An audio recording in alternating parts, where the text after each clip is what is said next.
K4 Wins at K4 Wins, of course, on our YouTube channel on the Tony Curry Radio Network. We can hear this show numerous times every single day after, of course, it airs live here on our YouTube channel, not to mention, of course, on the Coastal Sports Network. Thanks to Angel's entire crew for having us on. Upper left-hand corner, Case Kiefer, Executive Director, Editor of the Las Vegas Sun, joins us out there live in Las Vegas. Right below him, Kai Gregory, a man who's been doing this for over 40 years, knows everything about both sides of the gambling gamut.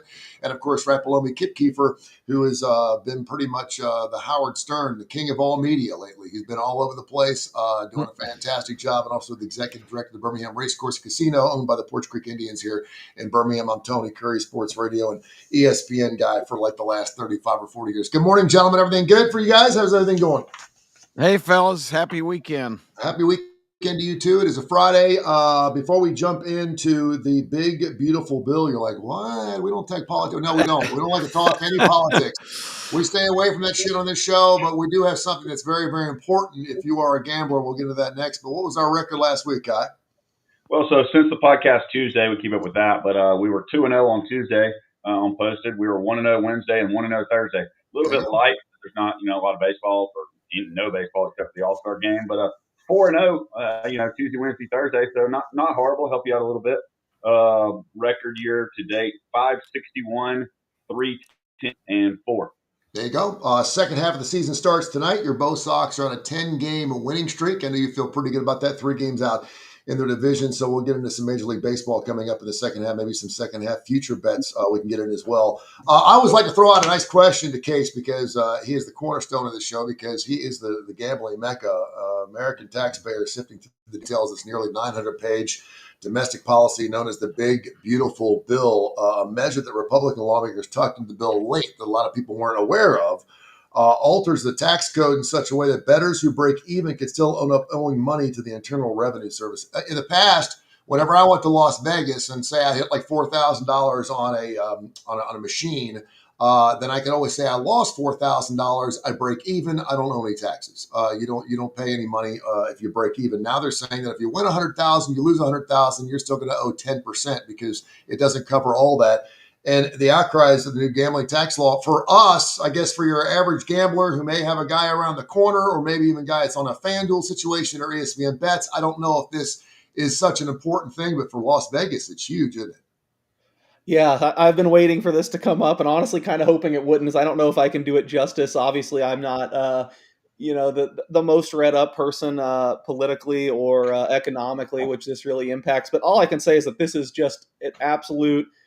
I've heard. I know one prominent voice in the sports betting industry has called this an extinction event for professional gambling, at least sports betting wise in America. If it goes through, I mean, this is just the most crippling thing to happen in the gaming industry probably since online poker got shut down in 2011, and in some ways even worse. So yeah, you did a really good job, I think, mostly explaining it. Basically, now if you gamble at all, there'd be a phantom tax on any of your winnings. So yeah, like you said, if you bet maybe $100,000 a year, and it's total bets too. So you bet $100,000 a year. Let's say you break even 100,000. You're still you can only write off 90% of your losses. So you would owe $10,000 at the end of the year, despite not making any money. It was like snuck in at the end of the bill as one of these pork things. And I know the reactions I've seen have been hilarious, and just how wrong they are for the most part. I mean, I saw a lot of people say, "Oh, it doesn't matter.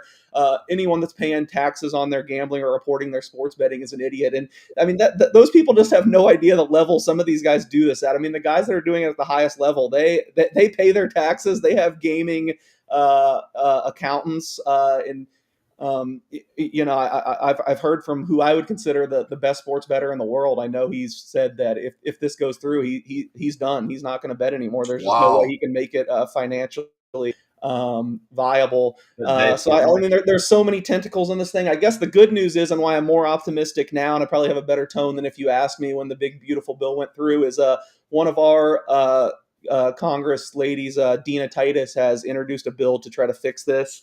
I guess, again, not the political guy, but I guess it's somewhat easy when there's just this huge error or something that's going to affect so many people's livelihoods, because this affects the casinos too. Derek Stevens, the Circa owner, has really been outright now pushing, saying, he's hearing from all his high rollers that they're done, they're out, they're going to fly to Macau or they're going to go international. That there's no way that they can bet and afford it anymore with on top of all their losses, because this doesn't just affect winners. That's another thing people say. Oh well, 99% of people lose betting. Why do all these people think they're part of the 1%? That's just a fundamental misunderstanding. This would affect you if you lose too. But anyways, like I said, so many things going on with this. But Dina Titus is pushing this bill, and she has already drawn some bipartisan support.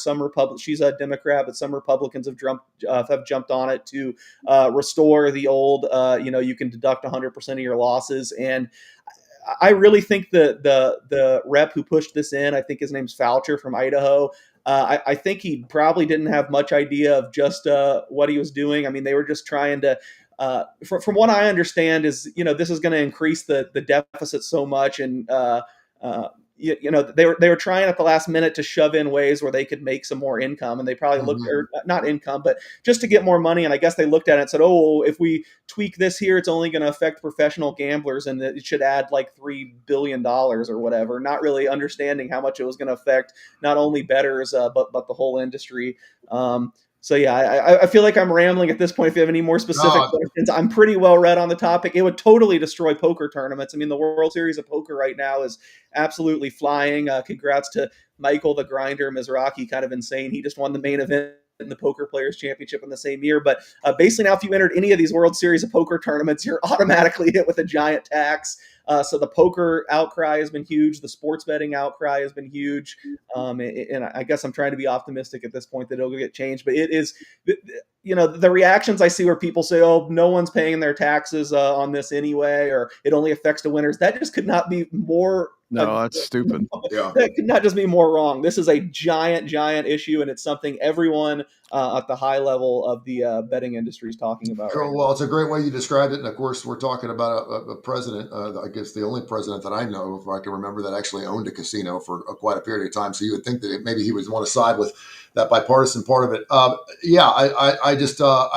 think you're spot on. I think that everyone thinks, okay, whatever's making a lot of money right now, and gambling's obviously doing it the last couple of years. This has been legalized from pretty much coast to coast. We got to figure out a way to tax it. We got to figure out a way to make some money off of it. And when you're only talking about basically the IRS is taking juice.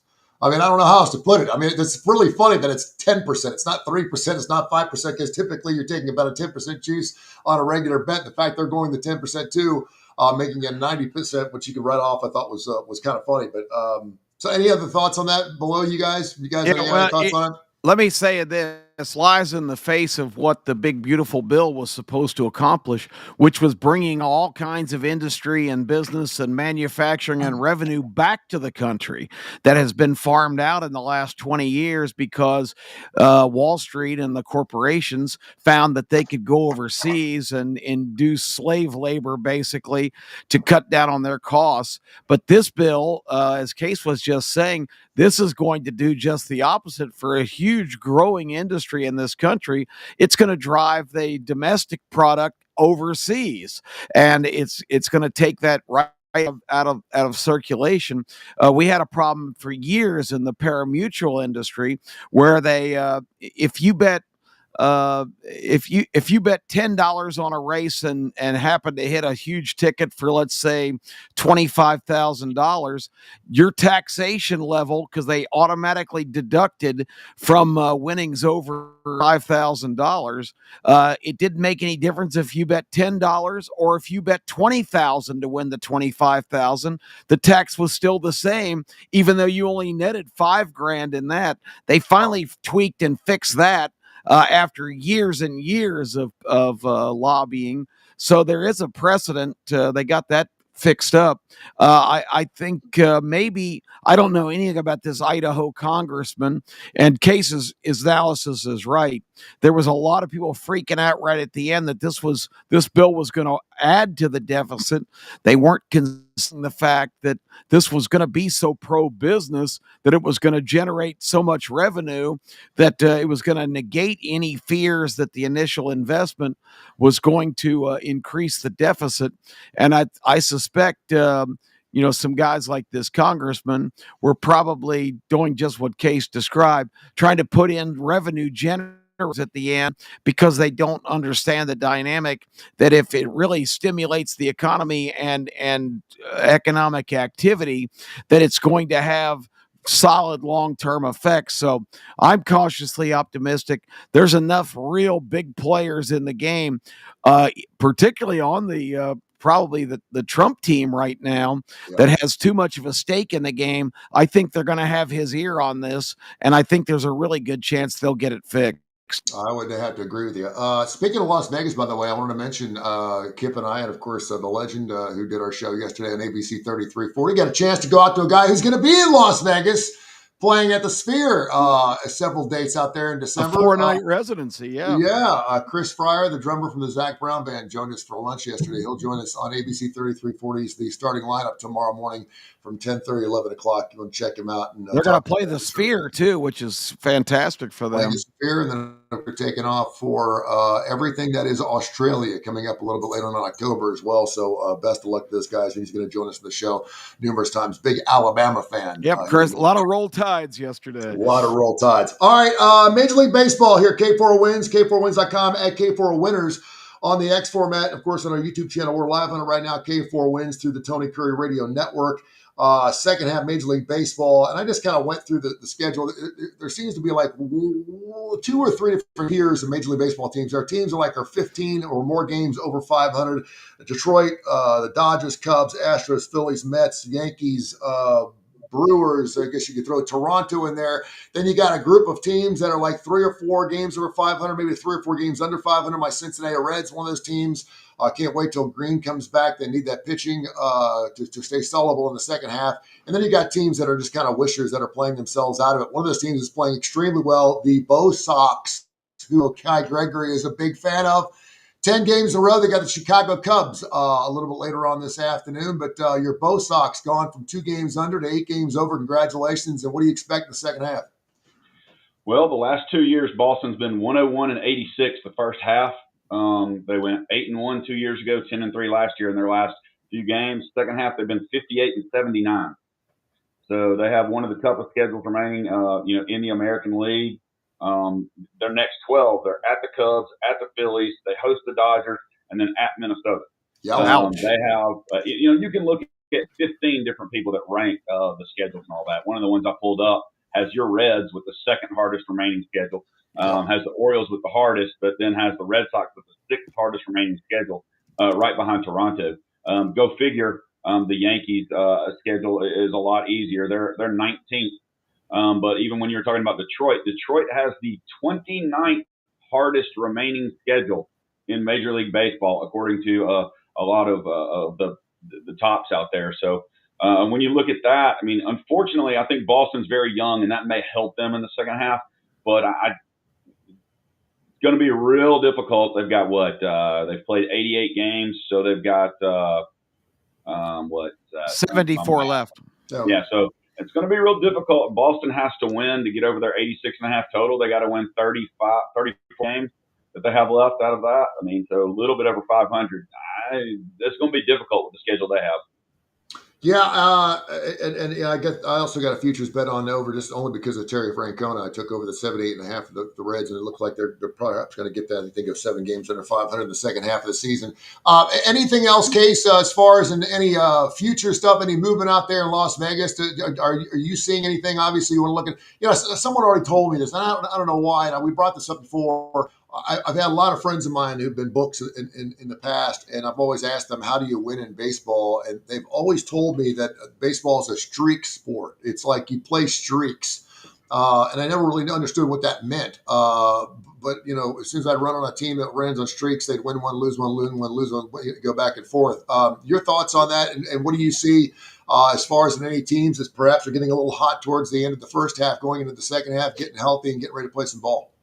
Yeah, I had some futures to give out. It's one of my list of things to do all week is dig through everything and kind of catch up with where the markets are. I've ended up this week, haven't got to it. Hopefully before the games start tonight. That's something I could do. As far as being hot, yeah, I mean, I think you started in the right place. The Red Sox haven't won 10 straight. Easy schedule, though. I still am cautiously optimistic they'll be in the mix. I think that youth is a big part of it. I mean, they have an upside that a lot of these other teams don't have. If a lot of these guys continue to hit, and they're just pitching, I feel like they've been getting a lot more lately. It seems like Bello might finally be beyond his injuries, and not that I ever wish anyone to get injured, but Tarek Skubals looked a little shaky his last starting in the All-Star game, so I'm kind of hoping maybe he takes a little sabbaticals. I think I talked about it before the year, even on this show. I really love Garrett Crochet to win the Cy Young, and I think there's a good chance he's in second right now. And if Skubal could just ever somehow slow down and the Red Sox keep it up, he could be in there. So that's going to be a really fun division to watch. And all those teams have kind of had their run. We talked, I think, a couple months ago where I was raving about how well the Rays were playing.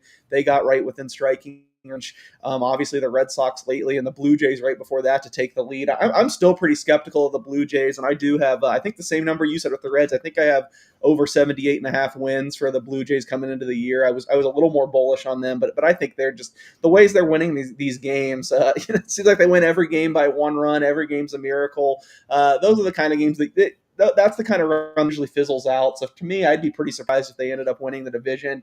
I'm certainly rooting for the Red Sox. I have them in every possible way, futures-wise. But, really, if I had to make a call right now, I kind of feel like the Yankees have kind of been the opposite of the Blue Jays, just kind of having bad luck. I mean, they lead Major League Baseball in strand rate. They just strand runners left and right in scoring position. That usually evens out. They'll have games where they score like 15, and then the next game they can't score. That usually evens out. So a lot of the metrics say that the Yankees are still clearly the class. I'm hoping that they continue to not be able to get out of their way, but it seems like wishful thinking right now. And there's the other team that I'd say is super hot that you have to talk about. I was just shocked when I looked at the standings at the All-Star break, the Brewers only being one game back. Right.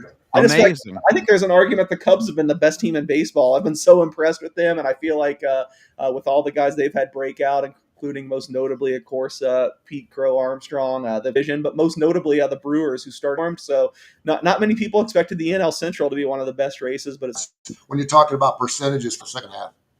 Yeah, I mean, you guys probably won't surprise you at all from having talked to me about this. I bet everything similarly stake-wise. So for me, I kind of just, most people you talk to would be more specialized and only like to bet random with these short series at the beginning. Like anyone can win and get hot. So if you really like a team and you feel more, I would say more bet the league or the division cap is right. So I know it's lower odds, but I would take those before the World Series. I just ultimately still think there's a whole lot of luck and a whole lot of variance to who ends up winning the World Series. All right, K4wins.com, K4wins.com. Check out the website. It's free. And, of course, you can also check it out. Subscribe to that bad boy. Get our plays. And we're hitting at a very nice clip. I think we've only had like one or two losing weeks. Major League Baseball, certainly what we like to dip into. College football right around the corner, 6 weeks out.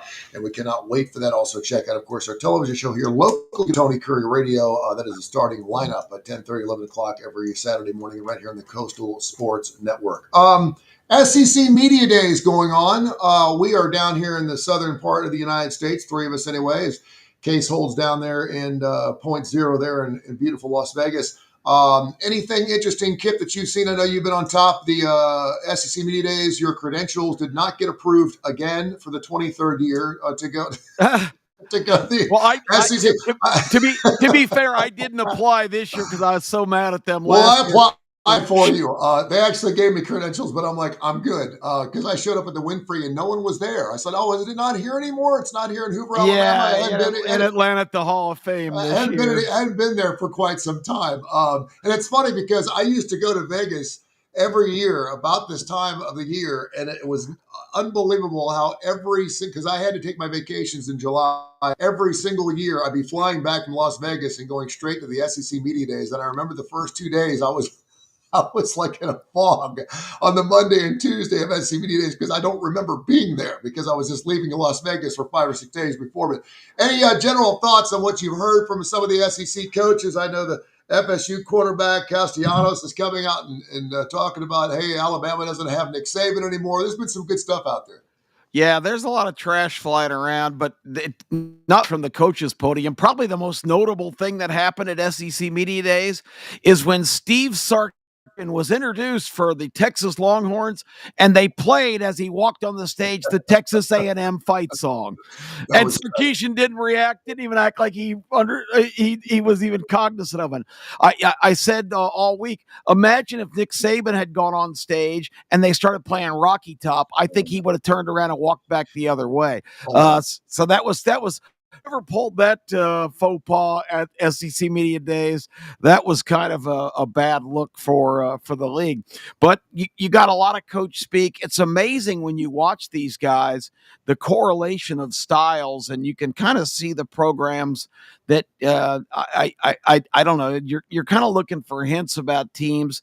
There's coaches that go up there and convey all kinds of confidence and talk about their team and are excited about their teams. And then these other guys like Hugh Freeze, and he's kind of my whipping boy these days because he is the ultimate hang dog. He's already building in excuses why Auburn we've got great personnel and we've really done a great job and we're so optimistic, but it's just such a tough league and we don't know and we're doing things the right way, but a lot of other people are bending the rules. The guy is just a giant excuse maker before you've even kicked off the season. So there are guys that really rub me the wrong way. I'm not a Stoops guy from Kentucky, talking about he is the longest tenured coach in the SEC. I think they won 10 games one time in his 12 or 13 years. They basically are coming off a 4-8 season. There's just some guys that aren't really for a league of that stature. There's some coaches that I'm not that high on. I think Brian Kelly should be a PR guy for a pharmaceutical company because he talks 500 miles an hour and doesn't really say anything, although he conveys confidence that his team is stacked and the roster is what he wants for the first time. It's just a really interesting group of coaches, and I enjoy it. But boy, it's a lot of coach speak. They are just beside themselves overall trying to say anything provocative at that event. Brian Kelly, you talk about coach speak, and I've been following him since, of course, he was at Cincinnati. I remember he was down here in Birmingham at the Birmingham Bowl 10, 12 years ago, maybe with the Cincinnati Bearcats. And I had dinner with him. Was a delightful guy. And the longer he's been a college football coach, the more FOS he has been. That's for no doubt. He is full of it. Left and right. Of course, when he's winning ball games and taking Notre Dame to national title games, he doesn't seem like he's had a big issue. Billy Napier, one of those guys I think a lot of people thought was going to do really, really well down at Florida. We actually had Tim Brando on our television last season. We were asking him of all the Nick Saban proteges, which one do you believe has the best shot at winning a national title? He said Billy Napier. Yeah. Billy Kai says that this is the best Florida team I've had. Going into SEC Media Days, and we used to feed off that stuff. When a coach says, and man, one guy who was just really good at that was Gus Malzahn. Gus Malzahn, every single year would talk about just how great his Auburn squad was. And of course, the media would buy it because we're not used to hearing that. Nick Saban would never say his teams are good. And of course, we'd always pick them really high, and they would always come to D and expect for sure. But Kai, your thoughts on some of the SEC Media Days and the Florida Gators? They bounced back. This is a team we expect to see that's in pretty good shape every year in the SEC, but not so much the last few. I don't know. I don't expect a lot from Florida. I just really don't. It's funny seeing them, seeing some of the preseason rankings that people had them in the top 25, and then they're over/under on their wins at 7.5. And I'm like, wait a minute. Yeah, that doesn't add up. Something's wrong here. So no, I mean, I know we talked about going through the SEC schedule, and we'll get more into it with that. I think the SEC Media Days is great and wonderful, but it's a bunch of hoopla. It always was. I went for many years here when it was in Hoover, and I mean, it is what it is. Talking about these guys, I expect the SEC to be the same it was. It's funny talking about Stoops. I don't think Kentucky gets to 4 wins this year. I think last year was, a sign of things to come, and I think they're going to go lower. I think a lot of the SEC schools are actually going to go under their totals this year. You may have something there, and I think obviously adding a 9th conference game in the future would certainly play into that as well. I want you to pull up that Florida schedule for us real quick because I want to kind of go through that and see what we got. I know Kip has got a list of all the greatest quarterbacks in college football as we know it, and there's an amazing twist on SEC quarterbacks to in just a second. What does that Florida schedule look like right now for Billy Napier's Gators this year? It's right. brutal. The first game's a tough That's one. honestly my only concern with them. I sound like I'm the high person on Florida, but I am really high on Florida this year, and I believe Napier. I have two concerns. One is DJ Lagway's shoulder, because I know he didn't practice in the spring. It sounds like from all the reports out there that he's fine. I still kind of want to see it.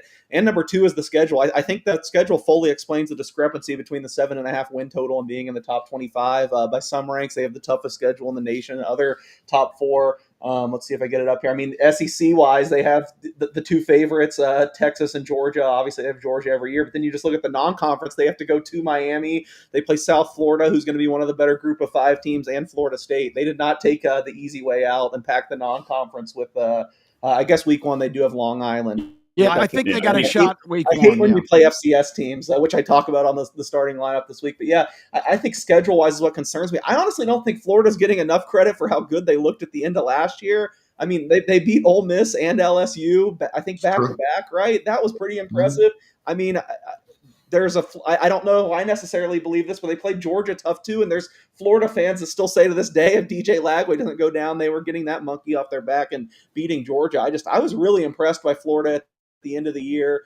I don't put too much into these media days, having done so, that's the thing I've had to cover for almost 20 years now. And it's especially football wise, they just say nothing. I couldn't believe the lack of stories that came out of the SEC one though, but I do kind of believe Napier a little bit with his, optimism. And you hit on the other one whose optimism is getting me high. I think I might be the only person on the show that I'm really high on LSU. And I know we disagreed on this already before, so not to belabor the point, but it really does make my ears perk up the way Brian Kelly talking about this team, because he simply has not done this other years at LSU. I was super high on LSU, I think, years ago going into the Florida State game, and Kelly kept talking about how much they stink defensively. They don't have any defensive backs, and I was like, oh, it's just coach speak. He's just saying that to get his team riled up. And sure enough, I mean, they just had one of the worst secondaries in the nation. So this year, when he's saying everything is in place, we're so focused on week 1, I have a great team. I don't know. To me, and obviously it's an inexact science, and I have the bias of already really liking LSU this year, but I kind of believe that I think LSU is going to be a force this year.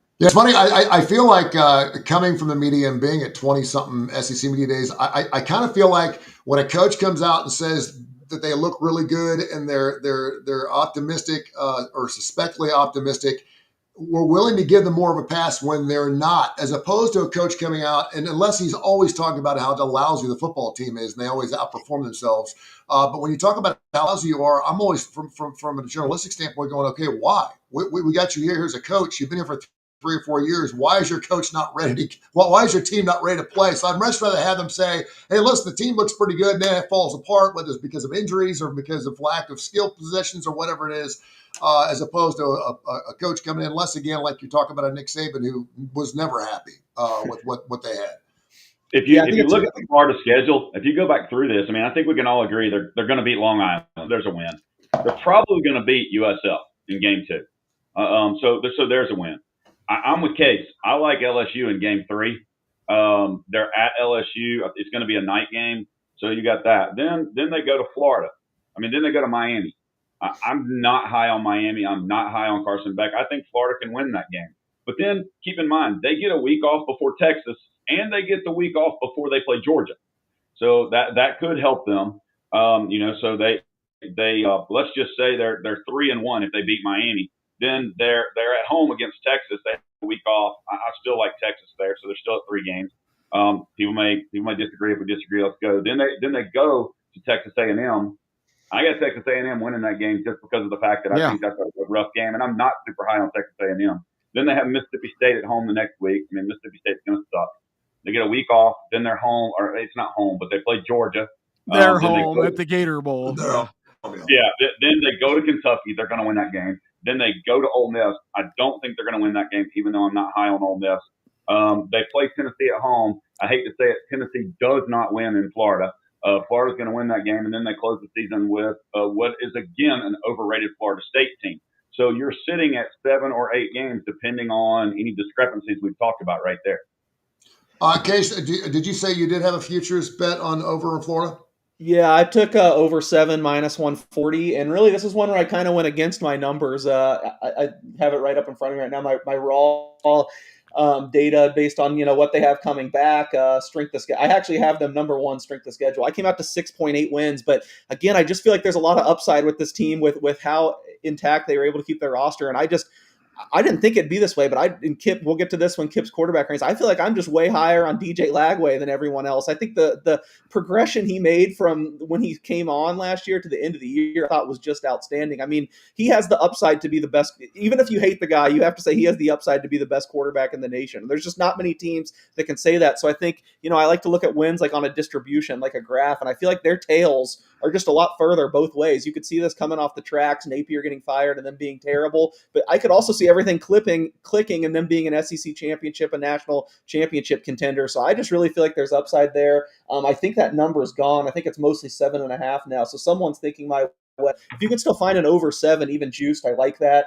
Even though it's 6.8, I just kind of ran through the schedule as Kai was doing it on top of my head. Just snap reaction wins or losses. And again, I'm higher on Florida than everyone, but I came out to 9-3, so I'm a little bit higher on them than others. I'm high enough on them that I could give them, LSU and Miami back to back is extremely tough, but I'm high enough on Florida that I give them a 1-1 there, and I'm high enough that Texas at home followed by at Texas A&M, I give them a 1-1 there too. So I think that's where I don't know which ones it is. I think I would have those point spreads all really close one way or the other. So I guess my snap reaction is they get out of that stretch 500. And if they get out of that stretch 500, in my opinion, they're golden. The Georgia game's a tough one for me. There's a couple teams in the SEC that even if you're watching the show, you probably can't stand me and you can't figure out which side is this guy on. There's just two SEC teams I have flip-flopped on so much. It's Georgia and Oklahoma. I like one week. I don't like them the next week. I don't know. This kind of feels like the year where Florida gets over the hump and beats Georgia to me right now, though. I don't know, coming out of SEC media days and getting to talk to a little more people in the sport, I think there might be a little bit of concern with Georgia's defense for the first time in forever. I don't think that it's on the level that it once was. I still think they're the rightful favorite going into the year. 9.5 is the right total, but I don't know. I feel like that Florida-Georgia game is going to be close. I think most people would just chalk it up as a loss, like I think I did, and I wouldn't necessarily be as quick to do that either. Before we get into some of these great quarterbacks in the NCAA, I can't wait to hear this list from Kip Kiefer this morning here on K4Wins.com, K4Wins.com at K4Winners on X. And, of course, the K4Wins YouTube channel is live. As a matter of fact, it's live right now. You can watch all of our previous shows and go back and check out all of our plays, K4Wins.com. Subscribe and get on it today. Did want to look at that Alabama schedule real quick, Kai, only because Kalen DeBoer obviously this week said, listen, we underperformed. Lost to Vanderbilt. We lost to Oklahoma. Shouldn't have lost those games. Obviously, that's unacceptable for Alabama fans, and it's playoffs or nothing for them. It's funny because it used to be SEC championship game or nothing. It was never just the playoffs. Now, I don't think even the conference championships mean anything because if you're one of those 12 playoff teams, your fan base is pretty doggone happy. You can ask Ohio State about that as well. But they're over under Alabama 9.5. It was 9.5 at the beginning of the season. Is it still 9.5 case for the last update I had was 9.5 minus 110 both ways. And so if that does go under, Kalen DeBoer is not going to be in a good place for the Crimson Tide, considering they hadn't lost 4 games since 2007. That's 18 years, kids. Give me that Alabama schedule and give me the over-under on wins for the Crimson Tide this year. So as you throw that in, you also got to remember, at one point, Nick Saban had won 100 straight games against unranked opponents. DeBoer last year was 2-3. So against unranked opponents. So you got to think about that. They opened against Florida State. I think we all think they're going to beat State. So there's one. Then they play ULM. They're going to beat them. There's 2. Although that is one of the teams that stop it. That wasn't during the Tony Curry Billboard days. That was a little bit later. That was not. All right. So then they play Wisconsin, but it's at Alabama. They're going to beat Wisconsin. Then they have a week off and go to Georgia. I don't know if you're seeing this. A lot of people have a week off before they play Georgia. Everybody has a week off. They go to Georgia. I still have Georgia in that game, but we'll see. We've got to see how Ty Simpson's played the first 3 weeks of the season, how Gunner has played the first 3 weeks of the season, and how again that Georgia defense is. So let's just give that to Georgia, okay? Just to start, unless But you're looking at 3-1 at that point. Then they play Vandy the next at Alabama. A revenge game, especially with Diego Pavia running his mouth like he is. I'm not sure that he's going to come out of that game healthy. Then they go to Missouri. It might be the only time I actually root for Alabama because I think Drinkowitz is one of the biggest douches on the planet. Just close to him and Beamer are the two. And then the next week they host Tennessee, and Tennessee just generally does not win in Bryant Denny. So I mean, right there, in the first 7 games they got 5 wins or 6 wins, worst case. Then they go to South Carolina. They have a week off and they host LSU. Then they host Oklahoma, Eastern Illinois, and they go to Auburn. I see at least 9 wins there. I mean, I really do because I think they're going to get Auburn, they got Eastern Illinois, and I think they're going to bounce back against Oklahoma. So there's 3 more. I'm looking at 10. Yeah, is that what you see, Case? Yeah, it's really weird position for me because they just obviously were so popular and so dominant for so many years that I feel like I've never been out on Alabama since I've been doing this.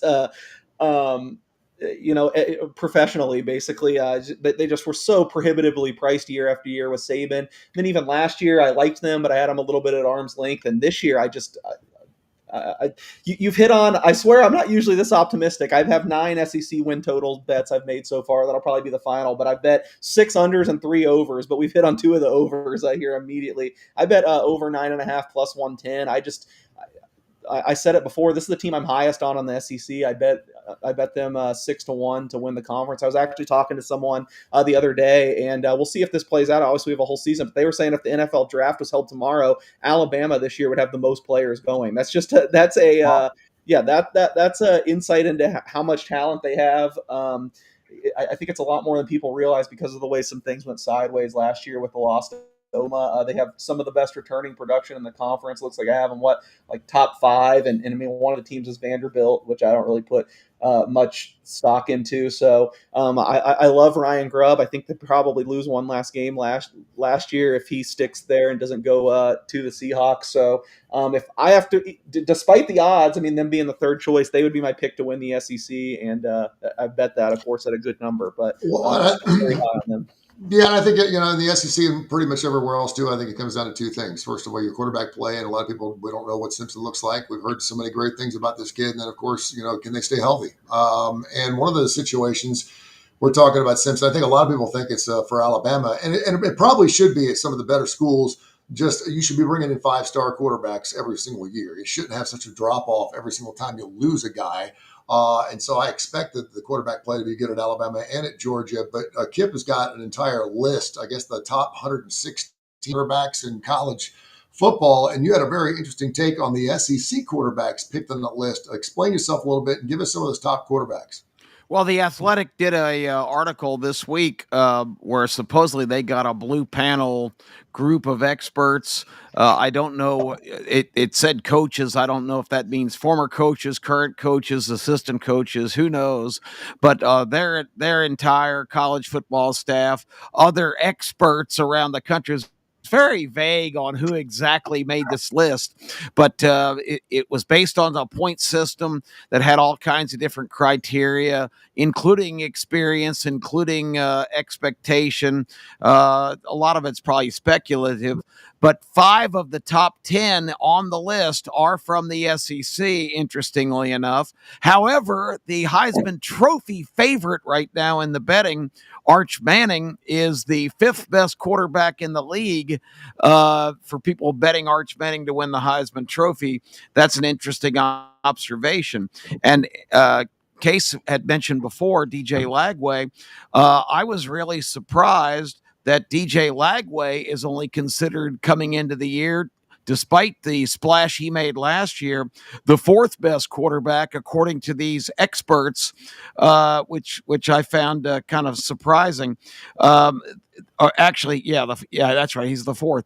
They have your guy from your son's school, Tony Cade Klubnik as the number one quarterback in the country. And I don't know if you guys want to get into that real briefly. I've seen Klubnik play for 2 years. I think he's certainly a quarterback that has been impressive, but I've never been really dazzled by the guy. Does he deserve all the accolades he's getting? Let me say well, first of all, and for the same people, I think that Arch Manning's going to win the Heisman Trophy, which is ridiculous. The guy hasn't taken a snap yet. He's just going off his name alone. Cup collecting is he's gotten better every single year. 36 touchdowns last year, only 6 picks. And I quite frankly, I had my eyes on him 3 times. I didn't think he looked that good, and I couldn't believe the numbers I saw: 3,700 and 2,300 passing yards. I do think though he's in a position where, out of the position groups, at least according to NFL Pro, Clemson's got the top guy in 6 of those 10 position points. They are loaded. You can say whatever you want about Dabo Swinney not using the portal. His kids want to play for Clemson. He didn't lose anybody. And so I expect them to do really, really well. I can't get past the name Klubnik. I'm sorry. I just think the name Klubnik sounds really strange. It's hard to say. I don't think people are used to saying it. He sounds like he's like the kid just ain't right. It's just a weird name. It's a weird ass name. And people are like Klubnik. It doesn't sound like a quarterback. It's not a Gunnar Stockton. It's not a Ty Simpson. It's not a Jalen Milroe. It's a Cade Klubnik. He's not a quarterback. He's not a Tony Curry. He's not a Tony Curry. Yeah. He's not a Kip Keefer. He's got Kip Lash. I think people just aren't used to that Klubnik sound. It just sounds like something. It sounds like a really bad 80s band, like a Kajagoogoo or a mafia enforcer. Send Klubnik out to make him pay up. And I think because of that, we don't want to give this kid some credit. I do think that it's his to win if he wants. And I think based on their schedule, he should be right there in the mix. He'll be in New York later on this year for sure. I agree, but I want to get into give Case a kind of a softball here on one of his unders for the SEC. So, because I know you played this, you had to have played this. I'm not sure what it is right now looking at it, but let's look at Arkansas' schedule. Yeah, I'm just kind of going in motion here. They open up with Alabama A&M, and I'm not 100% sure they're going to win that game, but they should. So then they've got Arkansas State the next week, probably 2-0, right? Then they go to Ole Miss. Then they go to Memphis, and I have Ole Miss and Memphis winning both of those games. I'm really high on Memphis in their league. Then they host Notre Dame, so I still got them at 2 wins. Then they go to Tennessee. They get a week off and go to Tennessee.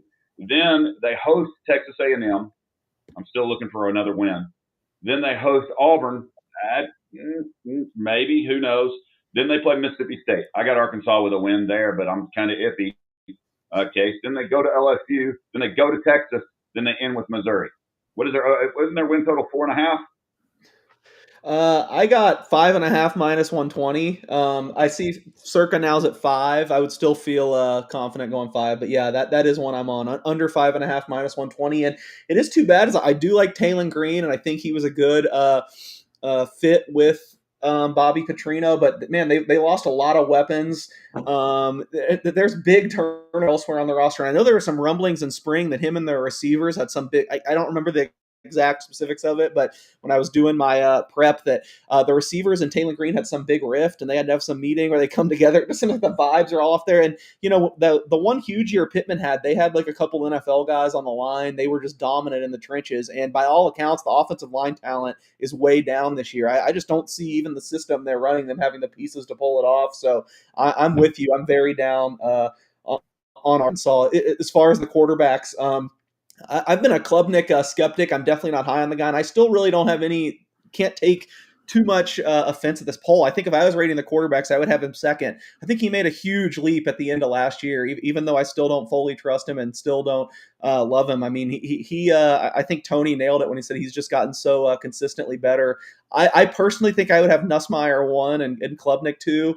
I called up the list that Kip was talking about just so I'd see it, that they have it reversed. They have it Klubnik 1 and Nussmeier 2. How awesome is that week 1 game? I think it's just huge, which I think rightfully the 2 best quarterbacks in the nation by a lot of measures going against each other. And then, of course, we have Ohio State, Texas with Arch against Julian Sayin. My thing with Arch is, and I think 10's probably fair too. I guess I'm just a little more. You got to understand, like I've heard I think all you guys take exception to him being the Heisman favorite. I don't. That doesn't mean he's the best quarterback. You got to project for the end of the year. This is an award we give at the end of the year, not the beginning of the year. By most accounts, Texas has the most talent of any other team. So if they're going to be the best team, who always gets the most credit? This is mostly a quarterback award. It's going to be Arch Manning. He's a guy that, for a Heisman quarterback right now, you want someone that can do both. You want someone that can run and throw. I'm hoping that's not the case this year, considering my portfolio is built around Nussmeier and Drew Aller, who's 6. Those are both traditional pocket guys. And I might actually have Aller a little higher than 6. That's the other thing I disagree with. I feel like people just have a bad taste in their mouth because he was bad in the Notre Dame game. I think he's the reason they lost. I know it's more fun dependent on James Franklin because big games, but he threw that huge interception that changed the game. He was not good in that game, but during the year, I mean, Aller looked awfully good to me, especially when they opened up the offense a little bit when James Franklin took his tentacles out. So that's another guy I'd be higher on. But as far as Arch, I mean, if you believe in Texas, I just don't see a scenario where like Texas wins the SEC and is 11-1. In that case, I don't even care if he has warts. Again, his name is Manning. I think that's what you guys nailed on. He's going to have the stats. I just feel like at the end of the year, he's going to be right there. And I do think with all those factors in, he is the rightful favorite. Not a guy I bet. I would want to see more as well. But I've said this time and time again, too. If he goes to Columbus and beats Ohio State, I mean, the hype is just going to be an overdrive. He's going to be a giant favorite. So I have no issue with him being the Heisman favorite. And I even briefly considered betting him when Circa opened 10-1 because that seemed a little high, but I'm ultimately trying to beat him with you guys, but I totally understand why he's the favorite. I don't take much issue with it. Man, I'm kind of surprised in these rankings, actually, Josh Hoover and Sam Levitt even are higher than him. So I guess I am a little higher on Arch Manning. I might have him like 8 or 9 if I was doing my rankings. There was this guy that I used to do a radio show with. His name was Jay Barker. I think he was 6 of 12 for 71 yards in the national championship game, and they won by 20 points. When Sark's talking about this, maybe the best defensive team he's had, and I know he hasn't been in Texas for a long period of time,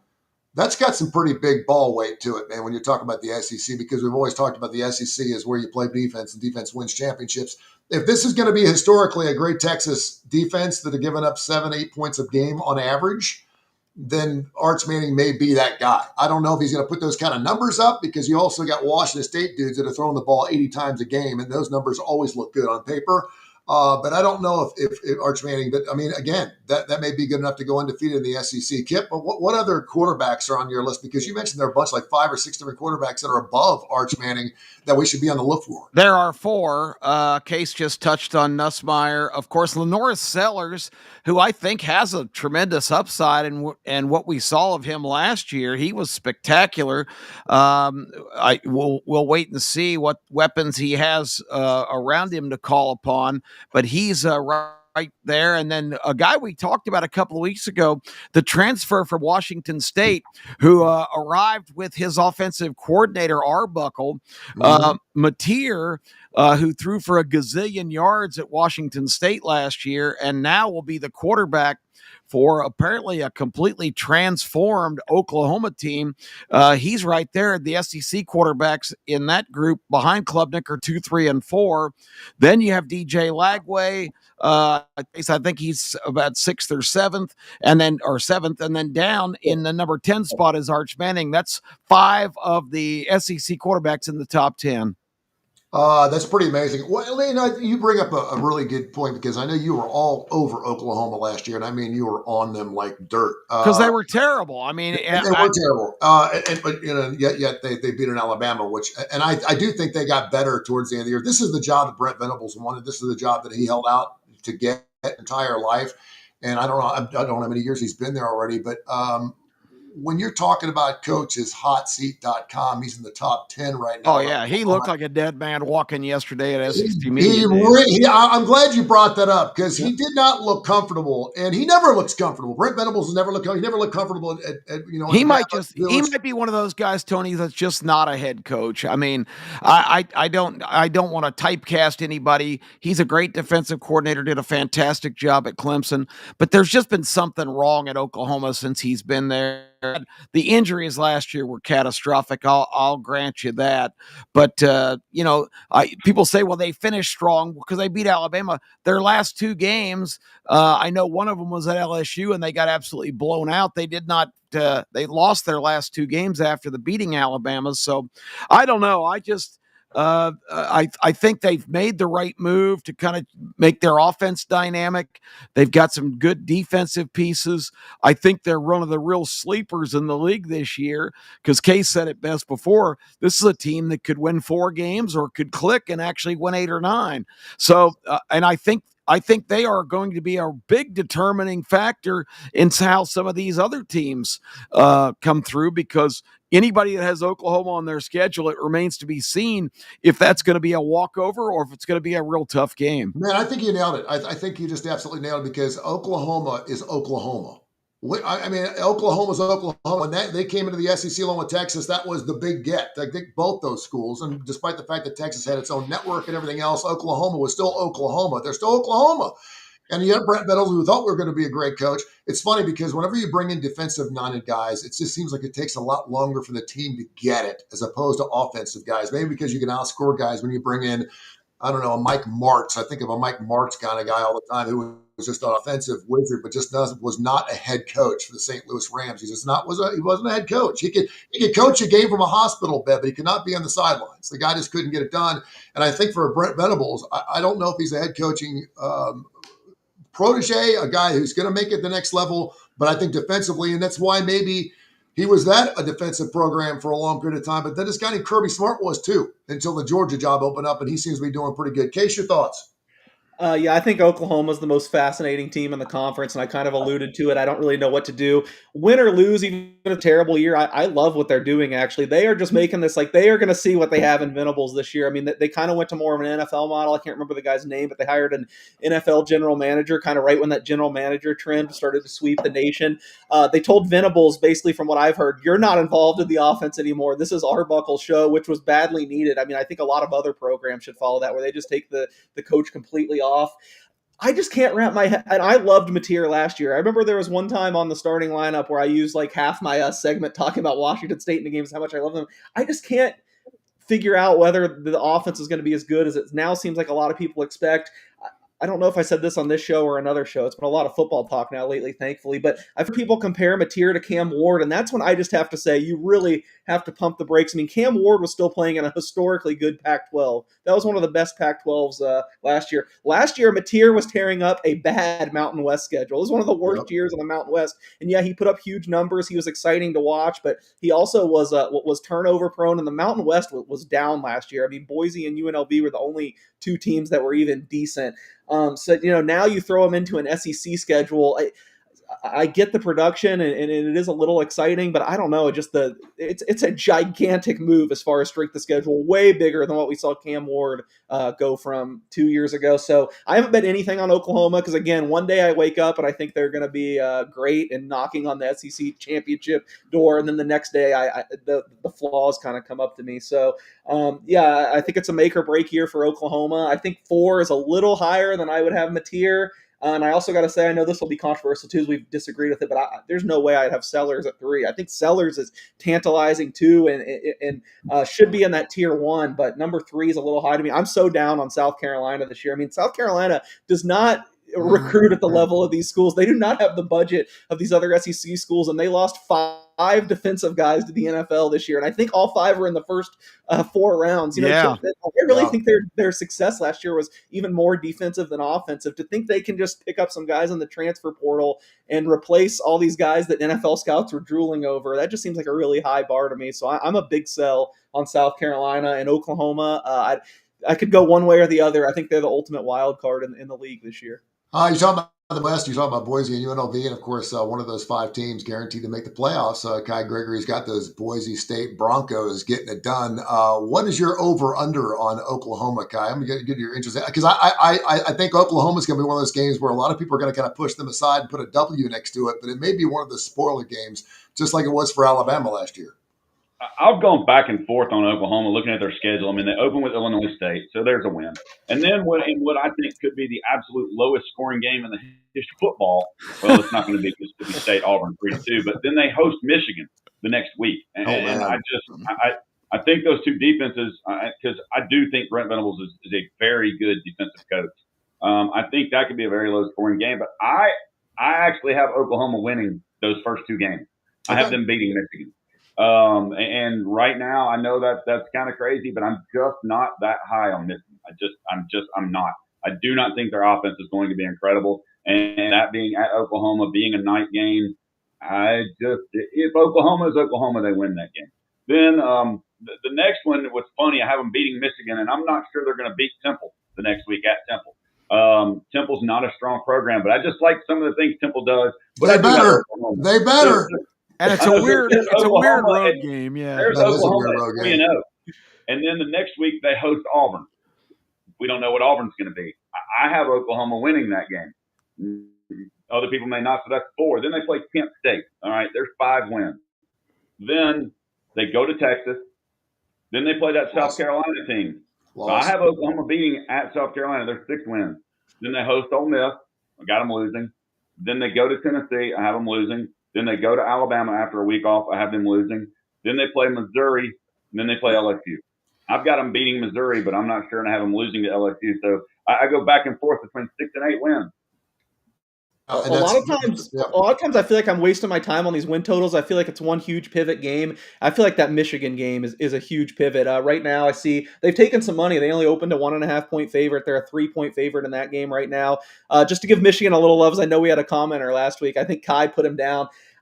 I don't know if Michigan's going to be great this year, but I just did all my Big Ten work. They have like the Indiana treatment of last year. They have the easiest schedule in the Big Ten, especially away from the Ohio State game. So I actually am a little higher on Michigan than I would think. And as far as Michigan at Oklahoma, you could convince me one way or the other. And I honestly think the result of that game is probably going to determine whether they go over or under this year. Well, offensively, Michigan ranked 129th in college football last year.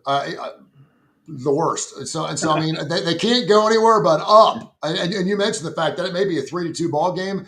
I don't know what happened to Michigan's offense in the last 3 or 4 years. It's like they didn't even recruit that side of the ball. I mean, there's just nothing up there, and they're going to have to put some points up to knock up anybody. So very, very interesting stuff. Hey, great show today, guys. Check us out, K4Wins.com, K4Wins.com. It's a free website. You go there, subscribe. We have blogs, all kinds of great stuff. And, of course, we're getting our college football season coming up 6 weeks from yesterday. As a matter of fact, I believe it starts on a Thursday. And, of course, the whole list of games. We got Alabama, FSU. We've got Notre Dame playing Miami. We've got Texas, Ohio State. We get some big dogs at the top. We have a very interesting segment that we did on our starting lineup, which will air tomorrow morning between 10:30 and 11 o'clock on whether you'd rather start the season with a cream puff or start with some great non-conference game. And before we go, we'll leave it with Kai Gregory because he hasn't got a chance to chime in yet. If you're a head coach in the SEC, do you go with the Kent States or do you do those FSU, Michigan type of games, those big Chick-fil-A games for your fan base? You know, and I saw the SEC coaches and other coaches talking about they got to have that big game as long as it doesn't count against you. Well, I mean, you play the regular season for a reason. It matters. Me personally, you know, I like preseason games like the NFL has, and I totally understand that. I get that. But I don't want to – I am not interested in a 50-0, 50-3, 56-2 game. I want to line it up, play the best, let's go. All these guys are getting paid now. They're making NIL money. So why in the world should the NIL guys from Alabama play a Kent State versus playing the NIL guys from Ohio State? Unless they're just playing interstate schools like Ohio State always does. It seems like Florida's doing it this year. They're helping out some of their small brothers. Absolutely. That should happen every time. Alabama should play UAB. Thank you. Thank you very much. You know, Trent Dillon would take that. Can we get a home and home, please? Can we get Alabama? Yeah, not going to happen. Tony, if Ward Manuel, the committee chairman, declares last year in the middle of the year, well, we don't put much stock in strength of schedule, that tells you right there you should not play any high-profile games. And a lot of athletic directors reacted right away, including Greg Byrne in Alabama. Well, if that's the policy, we're going to stop scheduling the way we are. We're going to play lower class teams. That was the most asinine statement of all time. That committee is there to analyze all aspects of a team's strength, and who you play has got to be critically important. Look at Indiana last year. They played no one. The only legitimate team they played all year was Ohio State, and they got waxed in the playoffs. It's just a joke. If it's just going to go on win and loss record, why would you play legitimate teams? Ward also switches his mind more than my ex-wife did. Yeah, Let's and get he's on the from break. Michigan. That's And he's enough from said. Michigan. Enough said. Thank you very much. This is K4Wins.com. Until next Tuesday and next Friday, 10 o'clock Central Time, right here on the Coastal Sports Network and on Tony Curry Radio. Thank you, guys.